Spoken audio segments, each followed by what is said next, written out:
Hello my dear student, welcome to my classroom. मैं अपने classroom में आप लोग का स्वागत करता हूं। आज हम एक चैप्टर डिस्कस करने वाले हैं, अभ्यास की महिमा। आज हम चैप्टर डिस्कस करने वाले हैं अभ्यास की महिमा। ये बहुत ही इंटरेस्टिंग सब्जेक्ट है और बहुत ही इंस्पिरेशनल सब्जेक्ट है। आज के सब्जेक्ट इतने इंपॉर्टेंट है जो हर किसी के जीवन से रिलेट करता है और इंस्पिरेशनल है। तो प्लीज आइए हम लोग देखते हैं, अभ्यास की महिमा चैप्टर को डिस्कस करते हैं। तो प्लीज आप लोग बने रहिए हमारे साथ। बापदेव एक मंद बुद्धि बालक था। वह पढ़ने लिखने में बहुत कमजोर था। उनके सहपाठी उन्हें चिढ़ाते थे। कोई उसे बुद्धू कहता तो कोई उसे मूर्ख कहता। बापदेव भी अपने आप को मूर्ख समझने लगे। बापदेव नाम की जो एक बालक था जो कि मंद बुद्धि था, उसे पढ़ने लिखने में कोई रुचि नहीं था, जिसके वजह से उसके सहपाठी उसे कोई बुद्धू कहता, कोई मूर्ख कहता। और ये चीज बार बार होने के बाद भी बापदेव खुद को एक्सेप्ट कर लेता है कि हाँ मैं मूर्ख हूं। वो खुद को मानने लगता है कि हाँ मैं मूर्ख हूं। गुरुजी बापदेव को बहुत समझाते हैं, लेकिन उसके समझ में कुछ ना आता है। गुरुजी जो है वो बापदेव को बहुत सिंपल तरीके और बहुत ही प्यार से सरल भाषा में एक्सप्लेन करते हैं, पर स्टूडेंट जो बापदेव है उनको कुछ समझ में नहीं आता है। He could not understand. तो निराश होकर गुरुजी ने बापदेव को उनके गांव भेजने का निश्चय किया। तो जब गुरुजी निराश हो गए, उनके बार बार समझाने पर समझ नहीं पा रहा था, एक्सप्लेन करने पर चीजों उनको समझ में नहीं आ रहा था, तो गुरुजी निराश होकर उनको बोला बापदेव को गांव भेज दिया जाए। भेजने का निश्चय किया। उन्होंने बापदेव से कहा कि तुम विद्या अर्जन नहीं कर सकते तो अपने गांव जाकर कुछ काम काज कर लो। गुरुजी ने बापदेव से कहा कि तुम विद्या अर्जन नहीं कर सकते तो तुम गांव जाके कुछ काम काज कर लो। परिश्रम के बिना कोई भी जीवन में सफलता नहीं होता। परिश्रम के बिना कोई भी जीवन में सफल नहीं हो सकता। गुरुजी कहे कि अगर तुम विद्या अर्जित नहीं कर सकते तो गांव जाके काम काज करो, क्योंकि सब परिश्रम के बिना कोई भी जीवन में सफल नहीं होता है। तो ये बहुत अच्छी टर्निंग पॉइंट है जो हमारे जीवन से रिलेटेड है कि जीवन में कुछ भी करने के लिए परिश्रम तो करनी होगी, चाहे कैसे भी हो, अभ्यास तो करनी होगी।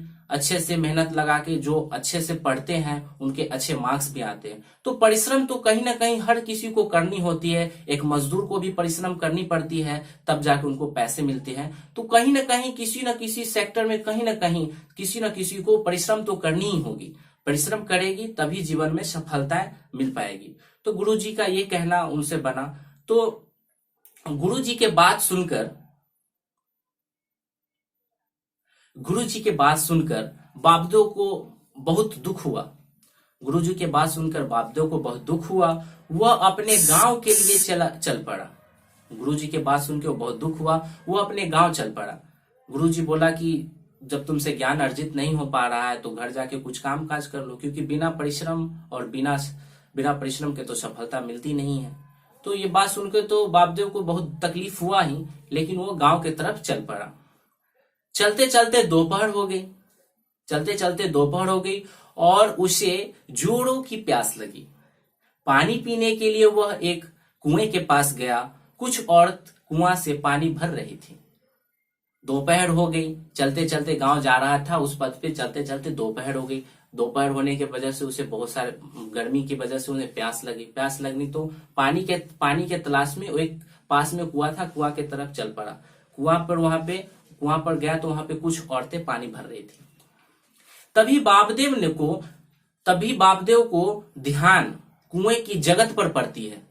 बापदेव का उस समय ध्यान कुएं के जगत, जो कुएं के चबूतरा रहते, जो सरफेस एरिया रहते, जो कुआं बना हुआ रहता, उसके जो सरफेस एरिया रहते, उस पर जगत पर पड़ता है, जो उसके एक लेवल होते हैं, उस जगत पे पड़ता है उसका नजर। उस पर कई गड्ढे थे। उसने औरत से पूछा, ये गड्ढे किसने बनाए? जगत पे बहुत सारे छोटे छोटे गड्ढे थे। तो उसने वहीं की औरत से पूछा कि ये गड्ढे किसने बनाए? तब एक औरत ने उत्तर दिया, गड्ढे हमने नहीं बनाए, बार बार घड़ा रखने ये गड्ढे अपने आप बन गए। एक औरत ने बोला कि ये गड्ढे मैंने नहीं बनाए, यहाँ पे बार बार घड़ा को रखने और उठाने में यहाँ पे गड्ढे बन गए। तो उत्तर सुनकर बापदेव सोचने लगा।